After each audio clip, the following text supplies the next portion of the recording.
the opportunity to have discussions at tables, and we will do that. But I'd like to take the time to, as they've taken to prepare, to ask a couple of questions and to allow you to ask some questions as well. And if I may start to ask Jan a question that I was wondering about. Jan, if you could speak to the development deal, the structure of development, and through your experience at National Grid, did it occur to you, or maybe you actually implemented changes to the structure of the relationship, either with the design team, contractor, or the tenant, that you think going forward will be important for sustainability? Yes. So the business deal with National Grid, without getting into too much detail, the hurdle when you're moving so quickly is you have to first draw some baselines. You have to sort of figure out, okay, you're building, we ended up a 312,000 square foot building. They knew they were going to have 312,000 square feet. We knew we were going to develop certain standards for the building, what's in this base building, so that we could determine what it would cost so that that can translate into rent, right?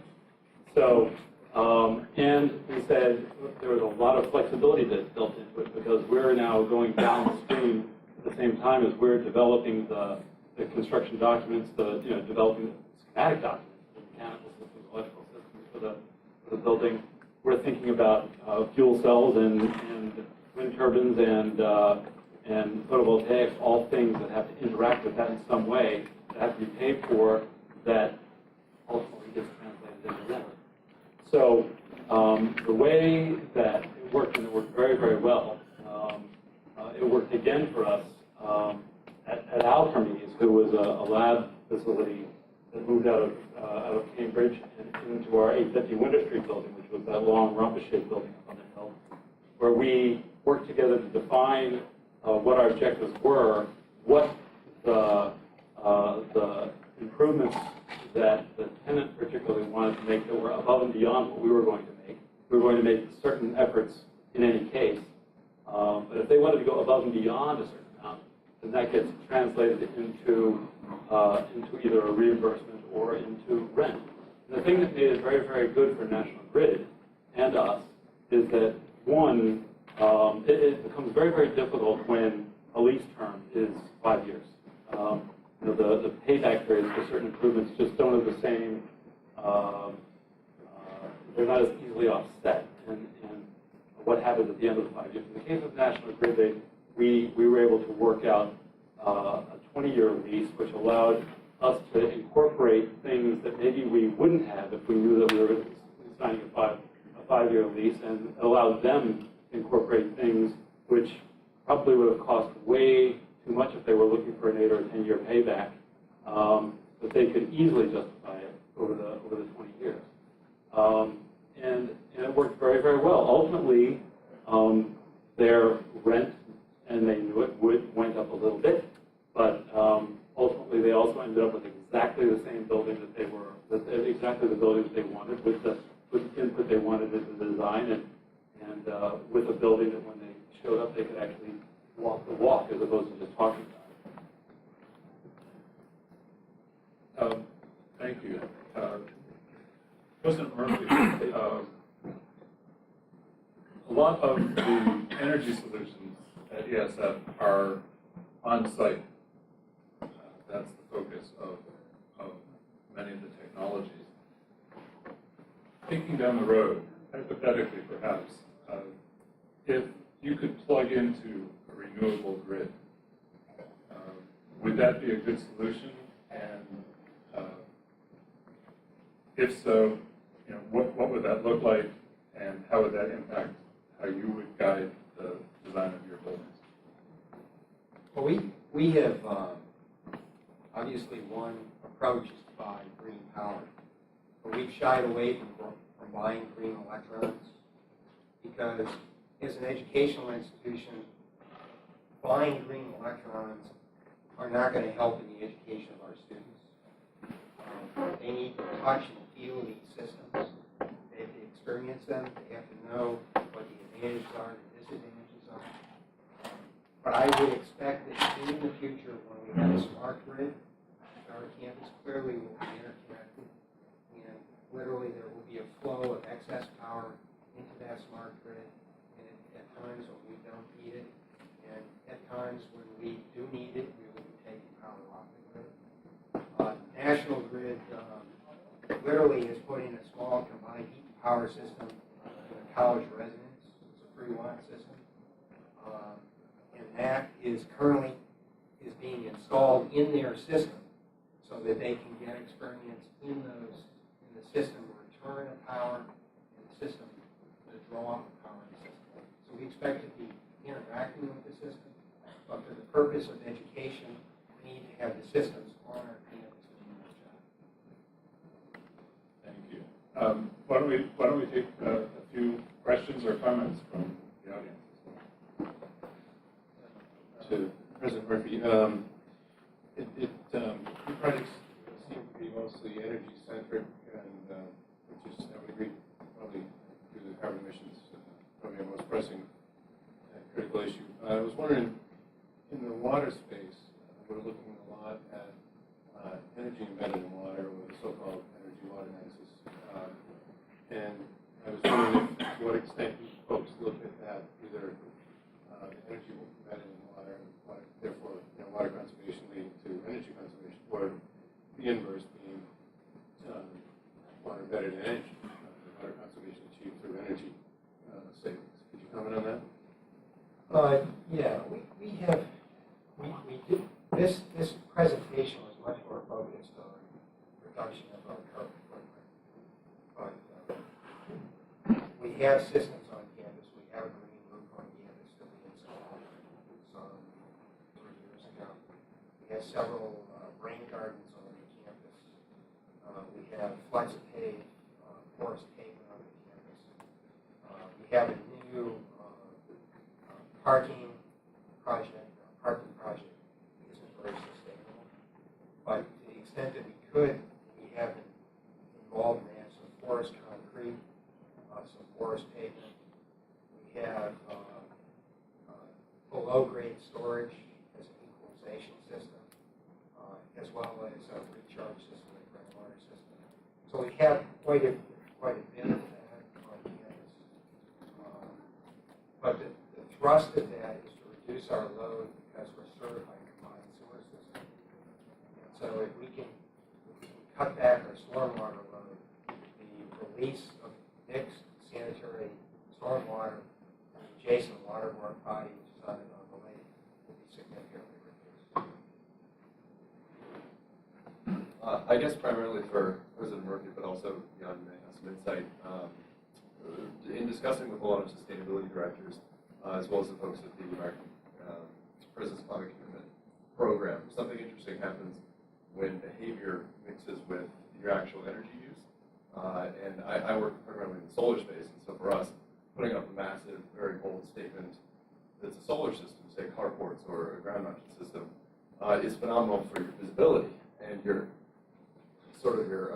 statement to sustainability. But they say that does something interesting to the behavior of the students, and I really liked how Cornelius, you touched on the education component being so important, because they say the students turn the lights on and they leave them on because they see the solar panels, and they don't make the connection that, hey, it's only 10%, or hey, we still need to be efficient, and et cetera, et cetera. And so I was wondering if that was something that you guys had been talking about internally, and if it was something that if you figured it out.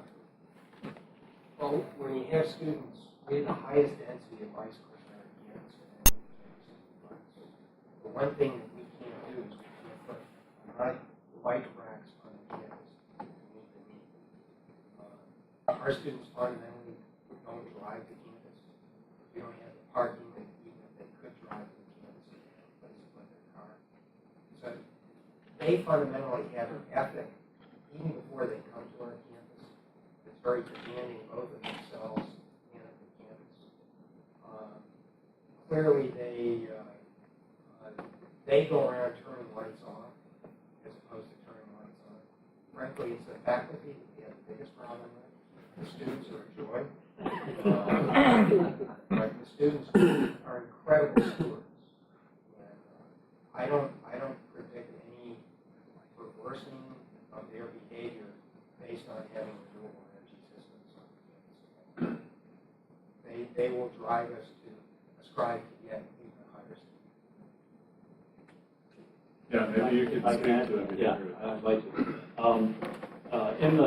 In the projects that I've worked on, I can tell you from this person's viewpoint that education has been huge. Just in participating in the process, I've learned an immense amount. That has, I've seen the same thing happen to the guys that are building the buildings.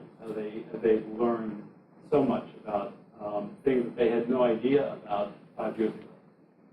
The people that work in these buildings and the customers, the guests, the clients that come to those buildings that experience them, they experience people like me or somebody working in the workstation over there talking about this building, and their eyes light up about, what are the possibilities? Wow, that's really cool. It's like, and they all of a sudden there's this really interesting excitement that comes with learning. And I think that the people like you who are going to be running these companies in 20 years or 5 years, I don't know when,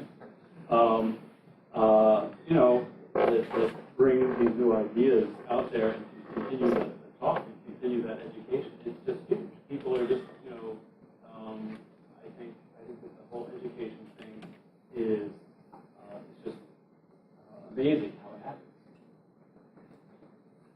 I'll take one more question, and then we promised you a chance to chat at your table. It's an assignment, but it's an opportunity also. Okay, you get the microphone. You have the floor. A question for John. The building you presented is a wonderful building. I'm troubled by the suburban location.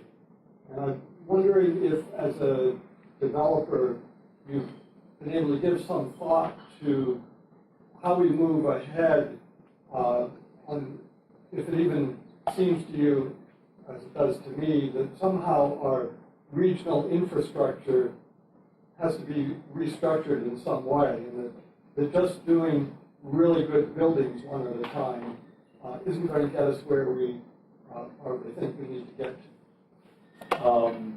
Yes, so if you're talking about traffic in particular, are you talking about water, electricity in particular, or all of those things? All of those things. So what I know is in my lifetime, we're not going to see every company that's in the western suburbs move into downtown Boston or into Cambridge. It just isn't going to happen. That said, there is a lot of vacancy, and I would say that many companies do make a very deliberate decision about being in the suburbs versus in Cambridge, where they can take the T to the office or have employees come without having to bring cars, and so I think there are reasons for both. I think in the case of our building in Waltham, that it wasn't our decision that National Grid wanted to be in Waltham. It was National Grid's decision that they wanted to be in Waltham. And we happened to own a property that could accommodate them nicely. And they made that decision because there's a basis, a location which has a very good employment basis. They have people who can come from many places and can go out to many places. They have facilities that are satellites of that facility. So, that said, I mean, you are right. There is traffic that's generated by it. Is it better if there was a monorail out there or better bus routes? Absolutely. I mean, would it be better if there were, I don't know, all of the things that you're worried about? Yes. And those things over time, I'm sure, will happen. Not today. step by step. Things don't happen as fast normally as what Neil was just talking about being carbon neutral, which is fabulous. Takes a while for culture to shift. I don't know if that answers your question.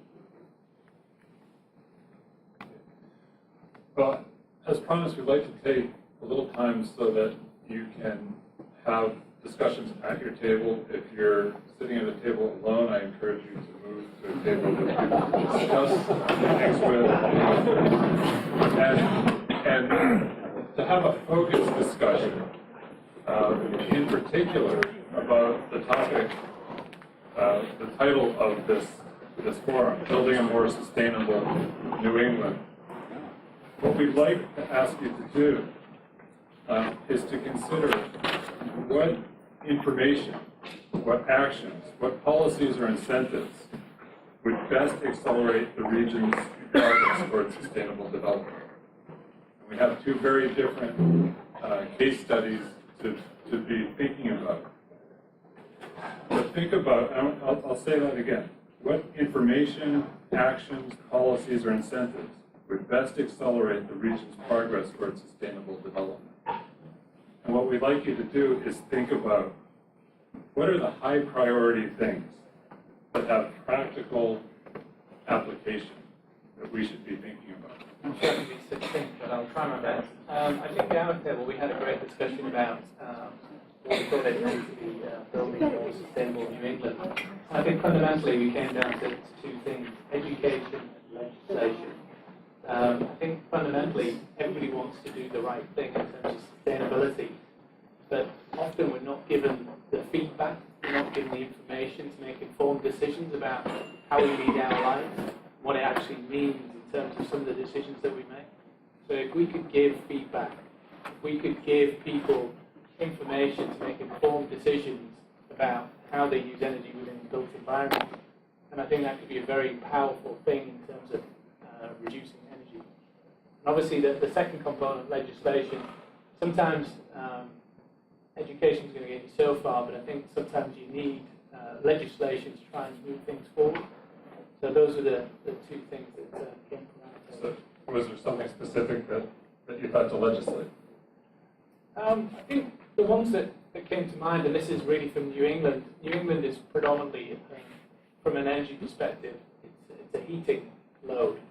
So insulating buildings and having high performance facades is kind of a no-brainer. So if there's some incentive, whether it's a tax incentive to have well-insulated buildings, then that would go a long way. Good, thank you. The second part of the discussion, we got into a little bit more specific. Can you hear me?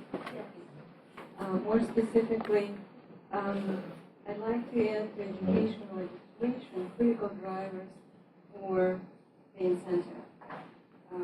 The critical drivers for sustainability, and that is one of the tax incentive, not just, let's say, commercial building, but also extended to residential real estate, as drivers for individual owners, manufacturers who produce products that are used by buildings, small and large.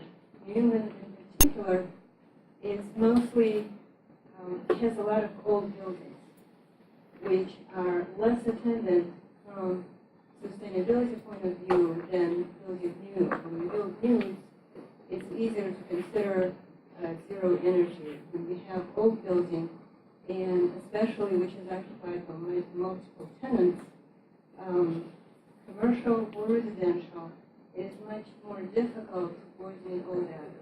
So we were talking about different angles of incentives. One incentive to offer rebates for products, which N-Star keeps Span over to doing some of that, and they do help. Another incentive to product manufacturers to stop producing the equipment that is not sustainable, that is not energy efficient. Because it is cheaper, people still going to buy faster than those who are sustainable. So either rebates to companies to start producing or to start generating, incentivize with some kind of a bonuses those companies who make sustainable products. For Small Table, we talked about a whole lot of things. Some of the subjects that came up were lighting, thermal envelope in buildings, transportation, awareness of sustainability among institutions, and how we wish that we could see more light rail in the metropolitan region. But what I think rose to the top of the list were the importance of energy efficiency in buildings, and that we really should try not to miss any opportunities to save energy there, because throwing away energy is probably something we don't want to do. If we could find a way to link development to public transportation patterns, it could probably lead to a more sustainable future. And I think we want to promote institutional commitment to sustainable design and advocate for smart growth, zoning, and transportation. We talked about incentive programs and public transportation a lot also, but in Boston, in our area, New England, we see the embodied energy in existing buildings. The free use is very important in sustainability. I would like the idea of education programs, not so much just for college students, as we've been hearing about today, but particularly for younger students. And maybe it also goes to the older groups who you get in condo groups and all, and how do you get them convinced that there's something that's going to be best for all of them at the same time, sustainably oriented. And we like the idea of the bill is going through the State House now for capping carbon emissions. We like the stretch code, and we think about how European legislation is much stronger than us. They seem to get away with legislating, getting things done from the energy front, and we should convince our politicians more in that line here. We looked at the importance of rebuilding the old infrastructure in our cities. In Gloucester, I live 100-year-old pipes, and we're dealing with rebuilding the entire system, water separation of water and sewer. And all our communities have to go through that. If you go through it, then it's like starting over and you have a new city. That's something we probably ought to be thinking about, not as a liability, but something that needs to be done on the positive side. And probably more than anything, we're talking about a moral issue here, and a lifestyle change for all of us. So we had a fairly spirited and diverse discussion, but for the most part, everything came back to economics being the key driver. So I guess collectively, from an architectural industry standpoint, life cycle costing is a big factor that we probably need to look at integrating more with our clients in promoting sustainability in design and architecture.